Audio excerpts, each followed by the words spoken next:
Nigeria Governors Forum commends federal government's $1 billion investment proposal in creative economy.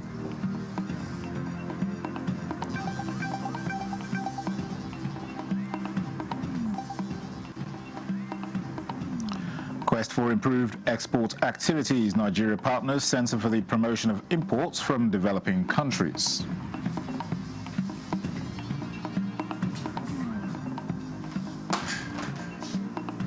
And Nigeria Immigration Service announces upward review of fees for Nigerian standard passports effective 1st September 2025.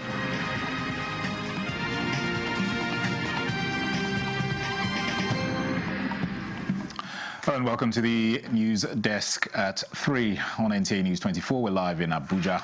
I am Dennis Adegunloye. Nigeria's Governors Forum has commended the $1 billion investment proposal into the creative economy through a strategic roadmap projected at 2030 with more than 3 million jobs. This came to the fore immediately after a closed-door meeting that lasted several hours during the 5th meeting of the forum at its secretariat in Maitama, Abuja. Governor of Gombe State, Muhammadu Inuwa Yahaya, who read the communique, said the initiative is necessary to launch Nigeria into a world model in the creative sector.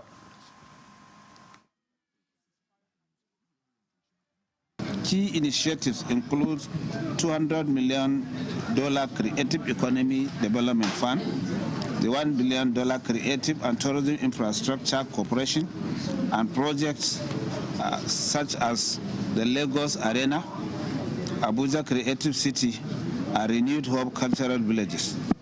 Governors commended the reforms to strengthen intellectual property, expand tourism, and elevate Nigeria's global presence, and resolved to collaborate through state creative economy desks, co-created festivals, and the adoption of the Niger Season platform. The forum later paid tribute to the father of the governor of Kogi State, Ahmed Usman Ododo, who passed on recently, and prayed God to grant him eternal rest and comfort to those affected by his passing. The Nigeria Immigration Service has announced an upward review of fees for Nigerian standard passports effective 1st September 2025. In a statement by the service public relations officer, Akinshola Akinlabi, the review applies only to applications made in Nigeria. The new rates are 100,000 naira for the 32-page passports with 5-year validity and 200,000 naira for the 64-page passports with 10-year validity. The statement adds that applications by Nigerians in the diaspora remain unchanged at $150 for the 32-page passports with 5-year validity and $230 for the 64-page passports with the 10-year validity. Nigeria is making concerted efforts to address the challenges facing its ginger industry following the recent ginger blight outbreak. To ensure sustainable supply and enhance market access, the country is partnering with the Center for the Promotion of Imports from Developing Countries through the Nigeria Ginger Sustainability Program 2021 to 2025, as the Nigerian Exports Promotion Council is strengthening the capacity of its export support officers towards gaining access to EU ginger markets, an increasingly important destination as Nigerian ginger gains more traction across Europe. Comfort Amodu reports. Nigeria currently ranks among the top 3 producers of ginger worldwide, with Kaduna, Nasarawa and Gombe states accounting for over 85% of national production. But the 2024-2025 season was disrupted by a severe ginger blight outbreak, which significantly reduced farm output and disrupted export volumes. As the EU remains a key destination for Nigerian ginger, the Nigerian Export Promotion Council has intensified efforts to restore market confidence through enhanced quality control, improved phytosanitary sanitary compliance and renewed buyer engagement across Europe. Central to this recovery effort is the Ginger Sustainability Program, a strategic partnership between NEPC and the Netherlands Center for Promotion of Imports from Developing Countries, CBI. As product specialists, our ESOs are now equipped to provide targeted professional guidance that will help our ginger exporters maintain quality, expand their market share, and secure long-term partnerships. The results are already visible. SMEs are taking steps towards HACCP, Global GAP, and organic certification. Farmers are adopting improved practices to reduce the risk of blight.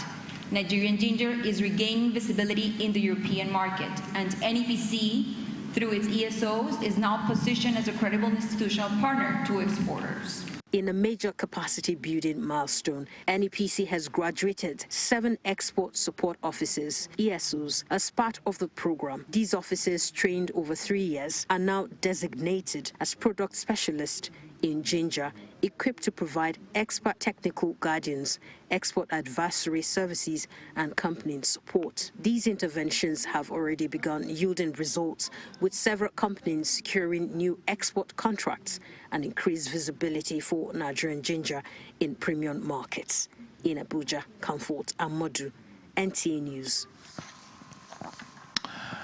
Now, in a landmark effort to bridge the skills gap in Nigeria's construction industry, 150 young Nigerians aged 11 to 18 have emerged as certified architectural technicians following incentive training at the maiden edition of the National Skill Acquisition Camp Kuje 2025. Here is the report.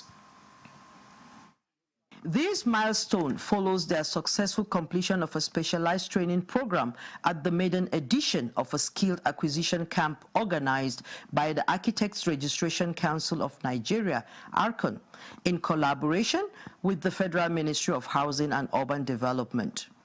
The camp, themed Building Tomorrow's Professionals Today, provided hands-on training in masonry, plumbing, tiling, painting, and interior decoration. Participants showcased their newly acquired skills under the guidance of lead resource person, architect Professor Eripetan Ola Adisa. If there is integrity, there wouldn't be shoddy workmanship, there won't be building collapse and all of those kind of things. Graced by the First Lady, Senator Oluremi Tinubu, who was represented, congratulated the graduates and commended ARCON for the initiative, noting that it will significantly enhance professionalism in the field of architectural technicians. Who is a painter? Who is a painter? Who is a plumber? Who is a tiler? Who is an interior designer? In fact, who is an architectural engineer or global ambassador representation for the ARCON President Dipo Ajayi, in his opening address, emphasized that the camp was established to address critical gaps in the construction labor market, stressing that skills acquisition remains key to national development. That is why we are thinking out of the box to make this place a center of knowledge, giver of all skills in the country. And I hope the government and eminent people in this country will join force with us to bring this revolution. Registrar of ARCON, Mohammed Itopa Sule, announced that the next phase for the graduates will involve a 6-month follow-up training program focused on specialization within various technical areas. We are planning to have a data bank that people will have access to pick any of them that could be used.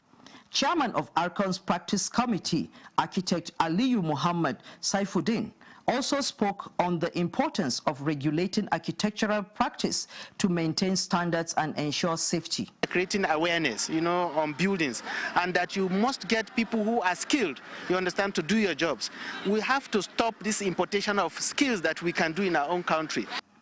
The event featured the presentation of certificates to the graduates, awards to distinguished personalities, and a symbolic gift of vegetables and fertilizers from the First Lady to the participants, underscoring the importance of sustainability and self-reliance. This ugu you are planting is not to go home, live to die. I don't want mommy to plant it for you or daddy to plant it for you. Be responsible. Plant it when you get home.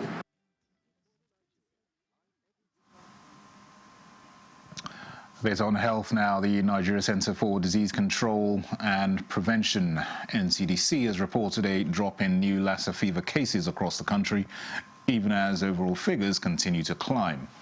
According to its latest situation report, the NCDC confirmed 5 new infections between August 11th and 17th, a decline from 12 cases reported the previous week. The new cases were recorded in Bauchi, Ondo, and Edo states. So far this year, a total of 7,033 suspected cases and 854 confirmed cases have been reported across 21 states and 106 local government areas. The NCDC also confirmed 159 deaths among the confirmed cases, reflecting a case fatality rate of 18.6%. This marks an increase from the 17.2% recorded during the same period in 2024. The most affected states, Ondo, Bauchi, Edo, Taraba, and Ebonyi, account for 90% of all confirmed infections. To strengthen the national response, the NCDC and its partners have ramped up efforts through clinical management fellowships, clinician training, after-action reviews, and distribution of thermometers for temperature screening. The agency urged state governments to maintain year-round community engagements and advised healthcare workers to remain vigilant for early detection and referral of suspected cases. Residents of border communities between Imo and Abia states have raised concern over the poor condition of one of their main federal roads. They are urging the government to take urgent steps to end what they describe as years of hardship on a road regarded as a lifeline by many. Ifoma Nduokulie reports. A drive through the 21-kilometer Achengali Obizi Udo Umuwanwa Obakala Federal Road reveals a project partially started but far from complete. The road has remained in a state of disrepair for years, despite efforts by the federal government to link up the agrarian communities with good road network. Contracts for the rehabilitation of the road was awarded in 2020, but residents and road users alleged that the work has been abandoned midway with no proper drainage to withstand rainfall. The way they are doing this work, for example, they start this gutter since May. One surveyor, one laborer, they dig this gutter. So this road was building, that's repairing this road. But for the long time, the work has stopped. We don't know the cause. The situation has worsened due to gully erosion, leaving motorists and farmers battling through impassable stretches. Community leaders decried the slow pace of work and accused contractors of using substandard materials. The material where they are using it here is not the real material. Abandoned wire, now they used to do the gutter.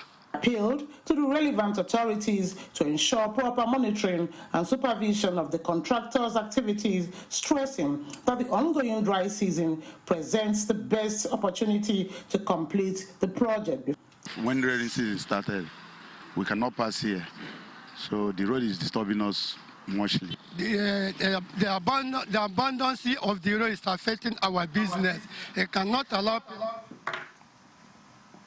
All right, you're watching the news desk at 3 on NTA News 24. More reports in a moment. Stay with us.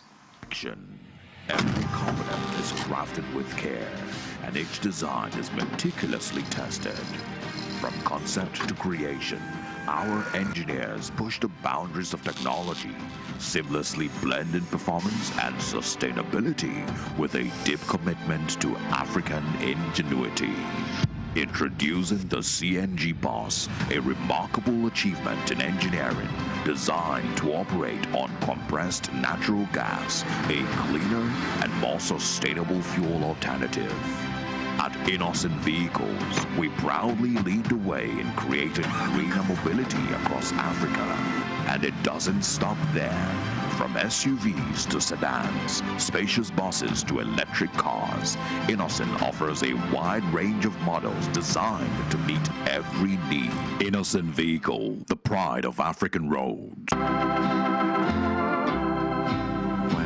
In total submission to the will of God, we announce the passing unto glory of late Mrs. Juliana Amina Yusuf, ni Ihiabe Otumi, aged 78 years. Burial arrangements begins Thursday, 28 August 2025. Wake keep. Body leaves Grimad Hospital, Mortuary Aingba to Abiokolo, Omala Local Government, Kogi State. Requiem Mass during the wake keep. Friday, 29 August 2025. Funeral Mass at Our Lady Queen of Peace Catholic Church, Abiokolo, Omala Local Government, Kogi State by 10 a.m. Interment at her residence opposite INEC office, Abiokolo Ife, Omala Local Government, Kogi State. May her soul rest in peace. Amen. Precious Lord, lead me home.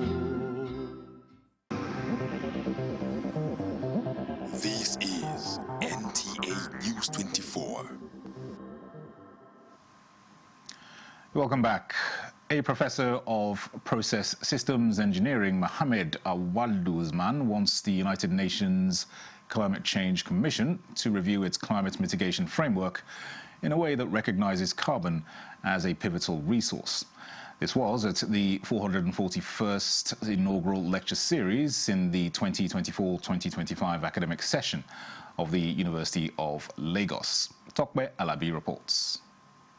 In a world quick to cast blame, carbon has long stood trial, vilified of ecological woes. However, at UNILAG's 441st inaugural lecture, Professor Mohamed Awaldu Usman turned the tide with research-based conviction. In his enlightening inaugural lecture titled, "Is Carbon Truly as Guilty as Charged?" The perspective of a process system engineer on sustainability, Professor Usman brought before the gathering a compelling argument, one that challenges convention, invites more conversation about the future of sustainability, and start a rethink. CO2 emission is directly proportional to the resource that you consume, and that excessive consumption undermines sustainability, energy transition, and decarbonization agenda without considering responsible consumption is only an exercise in self-indulgence. Drawing from years of meticulous research,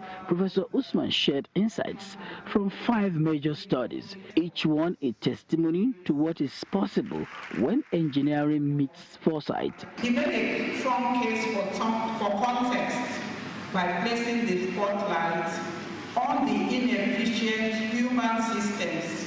When you waste resources, what you are doing is you are not being sustainable. You are not living for future generations to enjoy. For me, it gladdened my heart to have seen him to this a great height and to be able to even discover or present such a very wonderful lecture today. When you hear UNILAG, the only university by the lagoon, and that one of our sons is making us proud, we are very excited.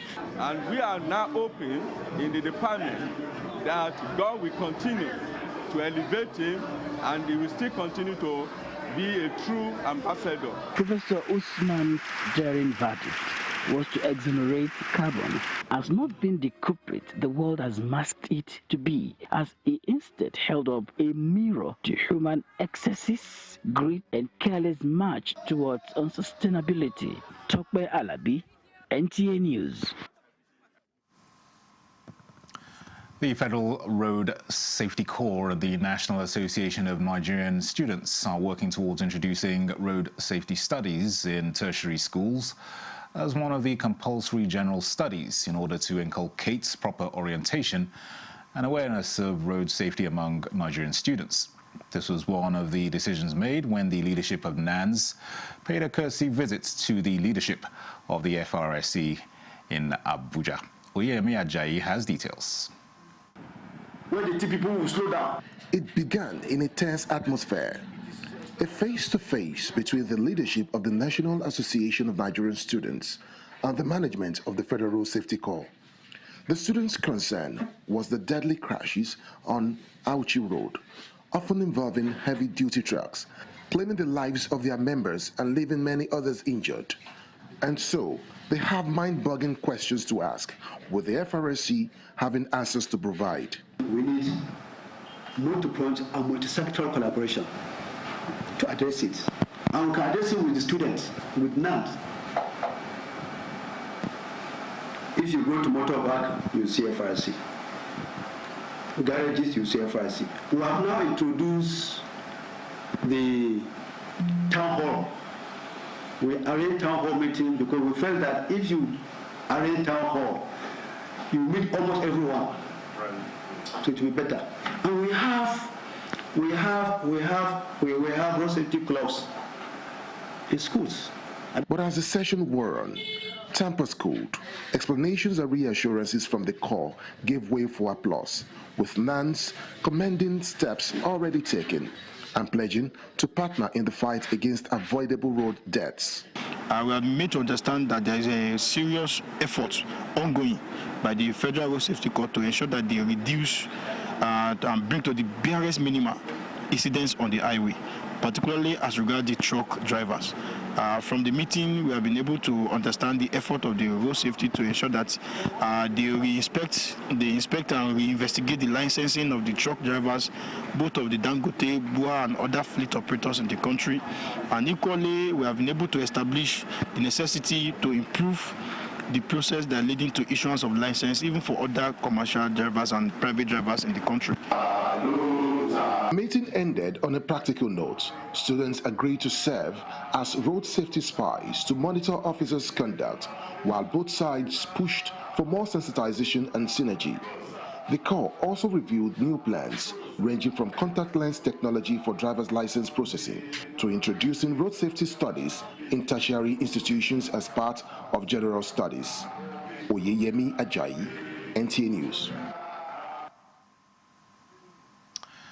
In other news, leaders of the Igbo Agenda Dialogue have declared that they will no longer offer bloc support to any presidential candidate or political party in 2027 without a binding memorandum of understanding that clearly outlines commitments to political and economic interests.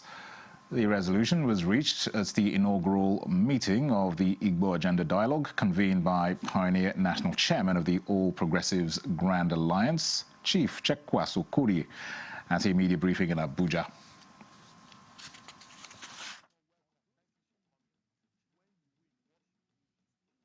It was unanimously resolved that the time has come for Ndi Igbo to redeem, reassert, and reclaim their rightful place in Nigeria's political and economic space through unity, resilience, and strategic engagement. Commitment to collective action. The dialogue agreed that beginning with the few leaders present at this inaugural meeting, a movement of deliberate, consistent, and persuasive mobilization must be set in motion to ensure the resurgence of Ndi Igbo.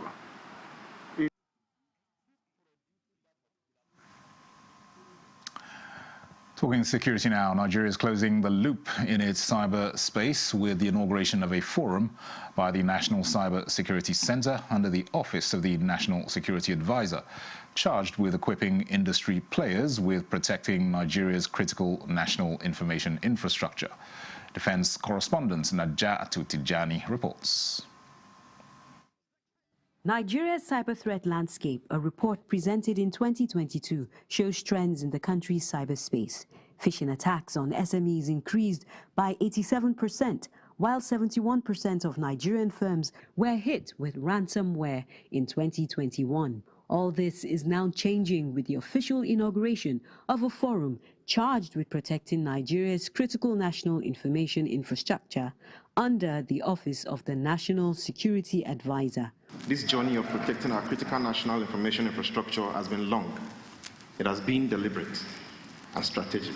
From the Cybercrime Act of 2015 to the National Cybersecurity Policies 2015-2021, and of course to the recent executive order that brought us all here today that was approved by His Excellency President Bola Ahmed Tinubu, GCFR.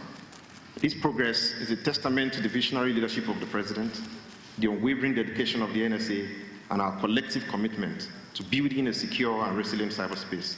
Key frameworks and tools these stakeholders from across various sectors will be equipped with for the task ahead include information sharing protocols and the National Cyber Risk Assessment Framework, among others. The forum also provides an avenue for working with reports like Nigeria's cyber threat landscape, which will offer valuable insight into countering cyber attacks and protecting Nigeria's critical information, online or offline.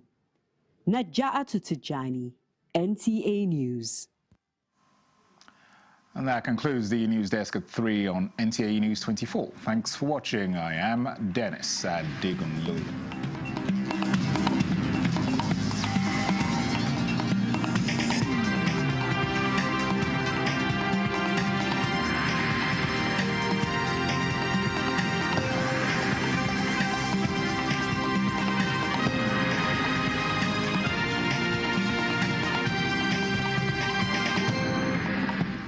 Have credible